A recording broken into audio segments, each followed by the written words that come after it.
In this video, we installed brand new suspension on the front of my car as well as on the back. Now, the instructions we show you in this video will be the same if you want to install aftermarket, upgrade your OEM suspension, or fix the shocks on your car. Make sure that you like and subscribe, as we really appreciate it and it really helps out the channel. My name is Ethan and welcome to Car Creations. Alright, so let's see what came in the package. So, taking out all the package in here, we have 4 main pieces. These come off a 2023 JCW. Now that car only had 2,000 kilometers on when these were taken off, so these are practically brand new. They're barely dusty. The ones in the front right here, and then we have the ones in the rear, and then we have some other pieces that we'll figure out where they go eventually. And these are the valved JCW Pro suspension. So we're gonna be putting them on, and hopefully we'll get some big changes with the ride feel. All right, let's get on the car.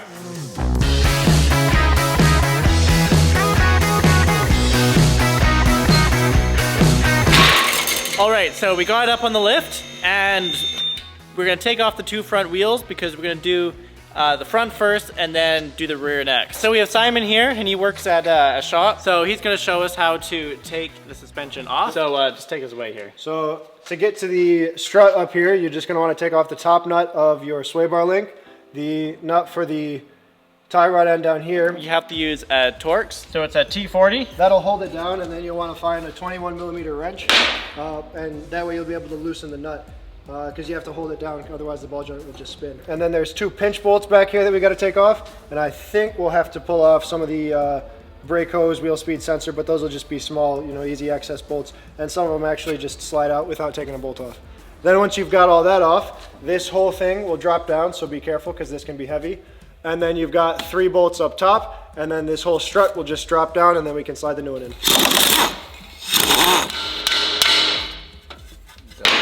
Just be careful when you're pulling it out. Sometimes your wheel speed sensor or your brake line can get caught up on something, and if you just pull, you'll rip them apart pretty easily, and they can be expensive to replace. So with everything off, now would be a good time to check your bushings and your sway bar links and everything, and make sure that you don't need to get new ones. What exactly are you looking for? You just want to give them a quick visual inspection. Sometimes these boots will get torn and you'll see grease coming out. Sometimes they'll actually get seized and you won't be able to move it around. Yeah, with the bushings as well in the back, you've got that one there, and then if you can see up in here, this is another one. But it looks pretty good on here. Yeah, on this one it's all good. Additionally, you can, if you have a pry bar, we don't, you can put a pry bar in between here and then push on that, and you'll see a bit of movement. There's videos explaining it better than I will right now. All right, so in this next step, people do dies. So if you're gonna do it, make sure that you do it in a responsible way, not with zap straps or whatever people try to do in this world. So for this job here, basically we are decompressing the springs because we need this piece off the top. So for that, we will be using this little thing here. Clamp this onto it. So you have 2 of these on either side, and use an impact wrench and you screw them down, and it will compress the springs. Be able to get this off, and then you can put it on the new one, do the same, and you should be good to go. But be very careful once again, because it is very dangerous, and if you check online for people taking this off without using these, you'll see exactly why.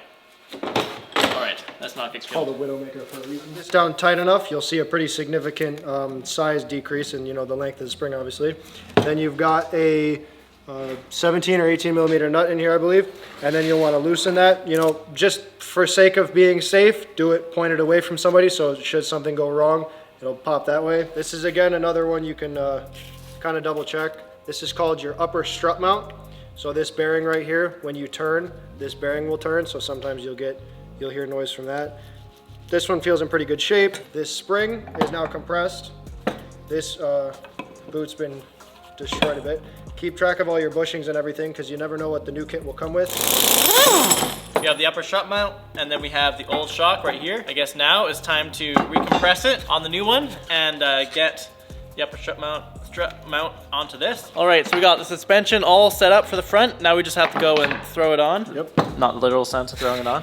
Yep. So when you're done, you just want to make sure. Obviously, we had to swap the springs over. We've got the upper mount on as well. You want to make sure your spring lines up with the mount on the bottom, and then it lines up with the top. This just, you know, ensures it's put together safely, and you won't have any unwanted squeaks and rattles when you're driving. All right, so we got the strut over here, and now we have to put it in. So We'll get Simon to explain the exact steps we're gonna follow, but it's pretty much you just do the reverse of what we did before. Yep. So you're gonna start, you wanna get it in from the top first, so you'll put it up there. There is this little bump right here. You'll see a hole up top, and then you'll slide it in there, and then obviously that'll help you line up those 3 holes for the bolts. And we found it was helpful if you found this hole in here, if you hooked it in there, you were able to apply a nice amount of pressure. You don't have to push too hard, and then you just slide it on there. And then if you've got a buddy to hold it down while you're working. So what we figured out is the best way to get this seated back onto the shock is to use a jack. So we're just bringing a jack in here. We're gonna put it onto the bottom of this Lower control arm. thank you, lower control arm, and then just jack it up, and it'll hopefully go right into the spot that it's supposed to go. There's a dirt line there left from the previous guy, so we can sort of use that as a reference point for whether or not it's moving. So just an important note when we're lining everything up here.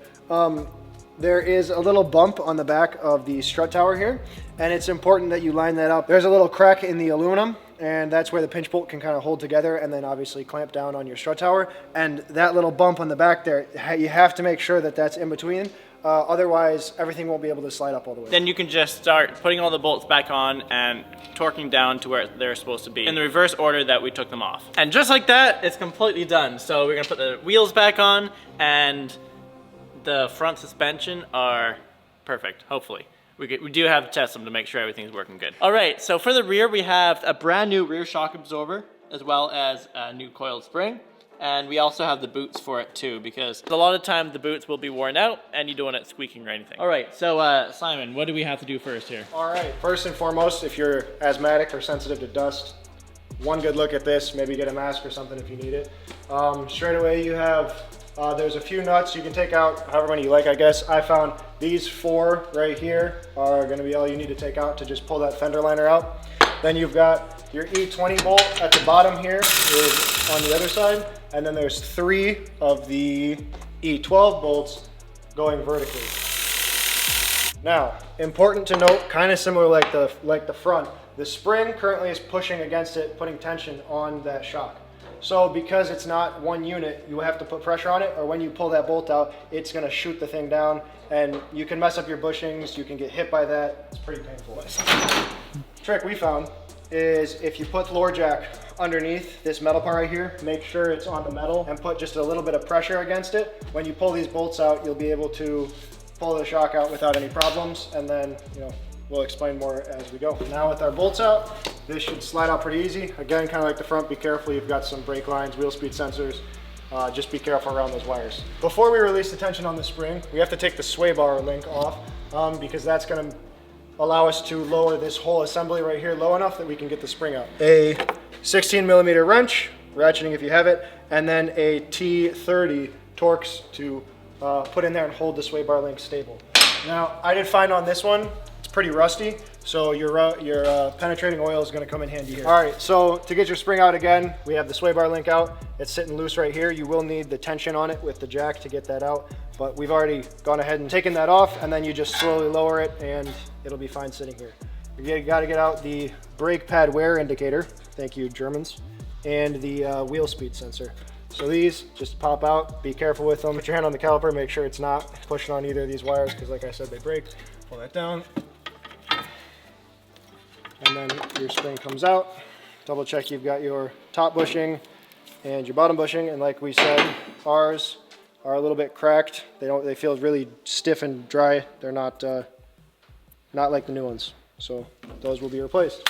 We have our spring and shock out, and with the shock, they don't come with new top mounts most of the time. I've never seen them come with them. So we need to transfer that over. That's where you get your flathead. Pop this little plastic cover off. Be careful not to break it, it is plastic. To get your the top mount off, like we said, you are going to need 5mm hex Allen wrench, and that will slide in the top here. And then you need a 16mm socket. I've already cracked it loose with that, so we can put our socket on with the vice grips and then put the Allen wrench in there. And then they're going to kind of push against each other. You just hold the Allen wrench and, loosen with the vice grips. Now that we have the nut loose, you take the nut off, pull your mount off, and there is a washer in here. So be careful with that because that is important. That goes underneath the top mount. So just getting it back together here. You want to put your these spring bushings in before you slide it in. Just take note of how you take it out, you know, remember that. Now that we have that on, kind of like the front again, there's this little nub that goes on the bottom. There's a hole that it's supposed to slide in, so make sure that gets in there or you won't ride right. Get your jack back under, push it up, and then it'll all go back together. These kinds of jobs can be helpful to do one side at a time, so if you forget how things go together, which obviously we don't do that because we're perfect here, but if you do that, you have another side to reference. If you put it back together wrong, you can make sure. We'll just pull that back, slide it back up in there. Then you can slide your E-Torx bolt in. Start your bolt on the bottom so it'll just sit here nice. Again. All right, so we're just tightening down the last bolt here, and we are pretty much set to go as soon as we put the wheels on. So put the wheels on, torque them down, and should we get on the road? Oh yeah, so make sure you got all your bolts tight, double check everything, never hurts. Fenders back together, you got your nice new shiny Mini shock in there. Awesome, so we're just gonna throw the wheel on and then we'll take it out on the road and see what the difference is, because it should be pretty good. In the previous video we showed you the brand new tires and rims, and they already made a huge difference. So with this, it should make even a bigger difference. So super excited about that. All right, let's go driving.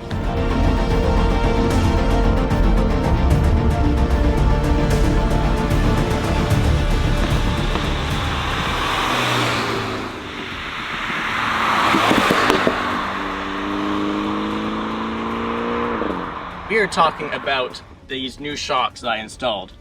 So when we installed them, I didn't give you a ton of information to exactly what they were. So that's what we're gonna do right now. Sorry if the sun's in the way, we're filming at golden hour. Makes for some nice B-roll shots, but not necessarily in-car shots. What I put on this car were LCI2 JCW valve suspension. The amazing suspension that you get in the new JCW, and I just put it into my Cooper S F55. The difference is already quite apparent. However, as soon as you go around a corner, that's when you notice the difference.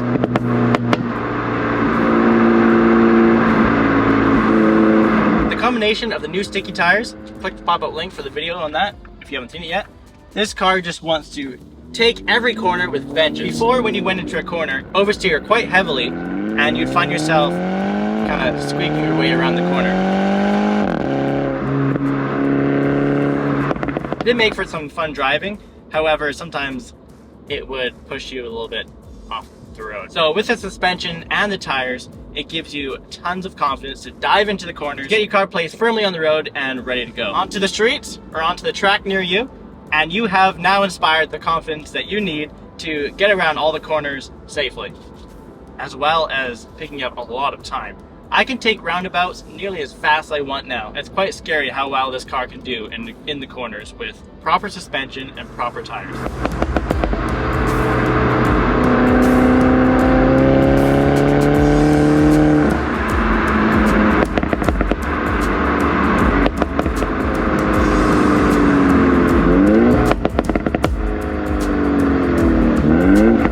Alright, so that has been our video. We hope you enjoyed. Once again, if you have any questions or comments, leave it down below. And this car handles amazingly. A lot quicker around corners. I can just dive in, dive out. The new shocks paired with the tires, I am super happy.